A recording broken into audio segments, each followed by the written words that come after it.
आज मौजूद हूँ। जो है कि हमारे सामने जो है 15 अगस्त मनाया जा रहा है यहाँ पे, और हमारे राष्ट्रीय राजपूत कड़ी सेना के प्रदेश अध्यक्ष श्री राकेश रघुवंशी जी आए हुए हैं। इन्होंने कहा है कि अभी जो है कुछ शब्दों में कि जो है 27% आरक्षण दिए गए, वो थे महान जो है कि हमारे बीपी सिंह जो है कि प्रधानमंत्री कहे जाते थे और उत्तर प्रदेश के ही रहने वाले थे और चंदौली और बनारस से मिलान करने वाले थे।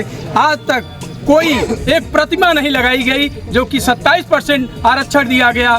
उसी बारे में हमारे जो है राष्ट्रीय राजपूत कड़ी सेना के प्रदेश अध्यक्ष जी ने 2 शब्द कहे, उनसे कुछ और वार्ता करते हैं कि क्या इसकी मंशा है।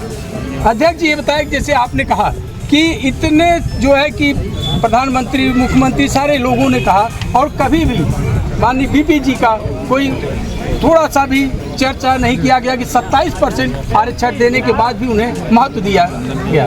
देखिए, मैं थोड़ा सा पीछे लेके चलूँगा जी। बाबा साहब भीमराव अम्बेडकर जो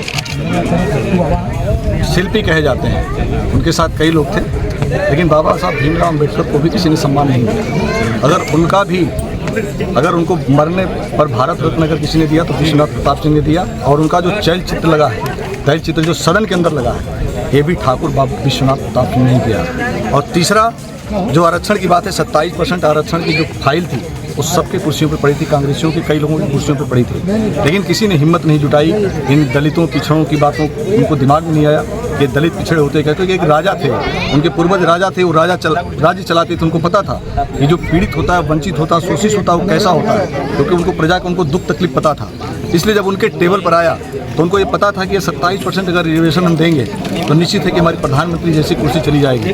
लेकिन उन्होंने कहा कि प्रधानमंत्री की कुर्सी चली जाए, लेकिन इस समन्वय और समरसता की जहाँ तक बात आएगी और 27% जो पिछड़ों दलितों की बात है उसको, उस फाइल को मैं करूँगा। तो उन्होंने अपनी कुर्सी को परवाह किए बगैर 27% रिजर्वेशन दिया। लेकिन दुर्भाग्य इस देश में है, इस देश के मुख्यमंत्री खुद एक भी इनका प्रतिमा नहीं लगाया। इसके पहले भी जो अखिलेश यादव जी थे उन्होंने भी नहीं लगाया, बहन मायावती जी ने भी लगाया, और पिछड़े समाज के कई ऐसे नेता हैं जो गालीबाज हैं, भवाबाज हैं, बहुत बड़ी बड़ी बातें बोलते हैं, जो जब चाहे प्रधानमंत्री के साथ उठ लें, बैठ लें, बातें कर लें। जिनके जो लड़े, जैसे ओम प्रकाश राजभर जी हैं, ये पिछड़े समाज से आते हैं, संजय निषाद हैं, अनिल राजभर जी यहाँ से कैबिनेट मंत्री हैं इसी शिवपुरी विधानसभा से।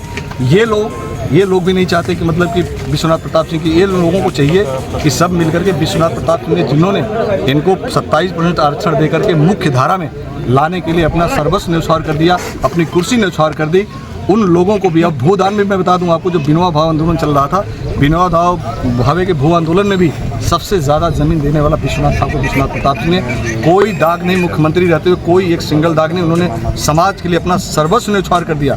ऐसे महान विभूतियों को, जिसको हम करणी सेना ने बुद्ध नाम दिया, दूसरा बुद्ध का नाम दिया है, ऐसे में मैं चाहूँगा कि जो यहाँ के नेता हैं, जो यहाँ के सांसद हैं, विधायक हैं, एक प्रतिमा बनारस में विश्वनाथ प्रताप सिंह की लगाई जाए, उनके सम्मान में, उनको सम्मान मिल सके। धन्यवाद। कहा कि मैं यहाँ के सांसद और विधायक जी से अनुरोध करता हूँ कि एक जो है माननीय बीपी जी का एक प्रतिमा बनारस में लगाई जाए। नमस्कार, चंद्रभान सिंह तूफानी, NSD टाइम्स से। क्या उनको कहीं ऑफिस में एक उनकी फोटो लगी है? आपने बाबा साहब को लगाया, बहुत बड़ी बात, बहुत अच्छी बात है। आप अपना लगा रहे हो, सबसे अच्छी बात है। लेकिन जो 27%, कल्पना करिए कि 27% रिजर्वेशन देने के बाद ठाकुर विश्वनाथ प्रताप सिंह ने एक अच्छा काम किया, और उस काम का नतीजा ये रहा कि ठाकुर ने अपनी कुर्सी नहीं देखी कि प्रधानमंत्री जैसी कुर्सी मेरे पास रहे या चाहे भाड़ में जाए, लेकिन मैं 27% दलितों को, पिछड़ों को रिजर्वेशन दे के रहूंगा। तो छत्री दुश्मन का आपका दुश्मन कब छत्री हुआ? ये फिल्में देख करके बौरा रहे हो आप लोग कि अमरीश पुरी फिल्मों में जमीनें लूटता था, गुलशन गौर रेप करता था, बच्चों के साथ बदतमीजी करता था। ये फिल्में देख करके हमारे खिलाफ नफरत करोगे कि ठाकुर ऐसे होते हैं? अरे अगर आप कहीं फैक्ट्री में नौकरी करने जाते हो, कहीं पर कोई रोजगार करने जाते हो, तो काम करते हो तभी तो पैसा पाते हो आप, ऐसे तो पैसे मिलते नहीं आपको। लेकिन अगर इस भारत भूमि में 565 रियासतें देने के बावजूद भी जो छोटे जमींदार थे या 10 बीघे के किसान थे, उन्होंने जो छोटे जो और लोग थे, उनके सहयोग के लिए उन्होंने अपनी जमीन अधिया के रूप में